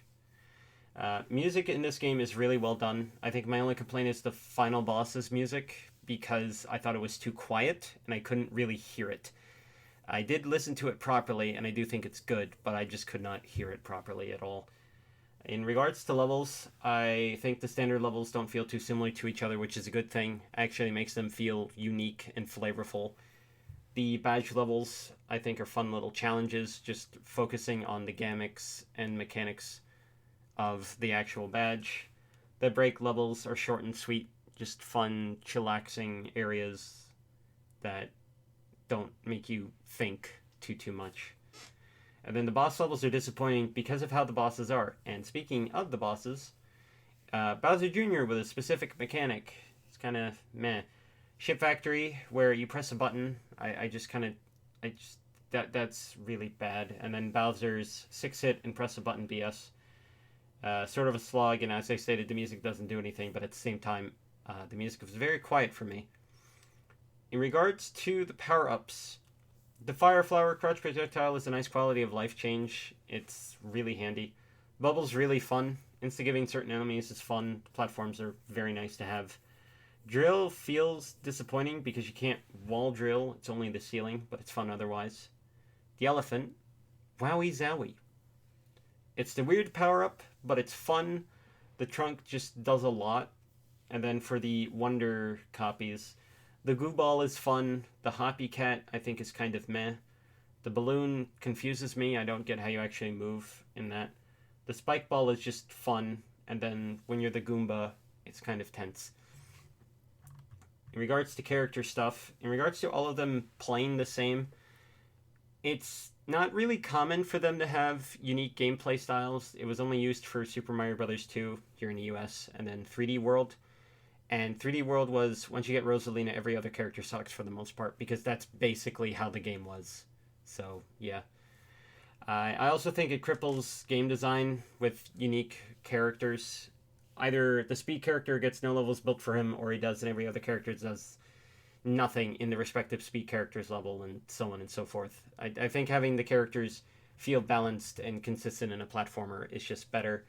In regards to Yoshi as baby mode, how do you do Yoshi with the power-up system?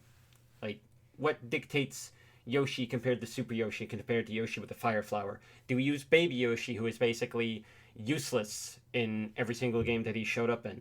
You know, do we restrict the Flutter Jump and Tongue? It kind of makes sense for Yoshi to be baby mode, even though it's aggravating. And going on to the badge system, I get why you can only pick one, but I still wish you could pick multiple. I do wish some of the action badges were actually built into the kit. It's not really necessary, mind you, but Dolphin Kick is the best example. Like, Dolphin Kick built in would feel a bit too strong. But, yeah. In regards to online, it very much makes the game easier, but I also used it the whole time. So I can't really dictate anything on that outside of I made the game easier for myself, and there you go. In regards to actual, like, full completion, I never did the last actual level of the game, but that would have required me to, much like 3D World, go to every single level and get the golden flag, and I was just kind of too lazy and didn't want to do that because it would have just taken probably forever. So, yeah, never did the last actual level of the game, but at the same time, I think it's fine. So next up is the finals, and to basically explain it, it's a PvP game of 3 teams of 3 fighting each other to get the big cash prize, and there's a bunch of different game modes. There's a good amount of customization, not only due to the style of the body structures that come with their own sets of weapons, but also the special equipment that they can have. There's destructible environments as well. There's just a lot of fun stuff to this game. It officially released early December, so I'm definitely going to see if I can do a good amount of streams of it with the friendos, just simply because it's one of those games that just definitely fills that itch for a simple and easy to get into PvP game. So definitely going to see if I can do more of it. Okay, so the last thing that I played was Kingdoms of Amalur Re-Reckoning, which I started just simply because Timur wanted me to do it on his birthday, and I never actually properly finished it. Spent 26 hours and barely got halfway through the game, or not even halfway through the game. But anyway, I'm going to talk about a couple of things. I do like the Destiny system, and I like that you can respec. That's probably one of the most important things in a game like this, is just being able to respec, especially because of the Destiny system. The fact that there's no base health regen, at least from what I could tell, aggravates me to no end. I do like the combat. I think the combos are nice and allow for some really interesting things that you can do. I want to actually try to be more consistent with the combo and stuff that I'm doing right now. And the story, lore, and dialogue I think is good. There's just a lot of it. Just way too much of it. There's not actually anything else I can really properly state outside of I will play more, but I have no idea when I'm actually going to do it. Alright, so that was the year in review for 2023. I'm going to try to make it a proper middle ground next year, although to be fair, I'm also going to try to be a bit more strict with what actually gets streamed. Time will tell, though, to be honest. A lot of individual things were streamed this year, some for a day, some for a couple days. Next year, I'm going to try to be a bit more consistent and give, like, at least a week to more things.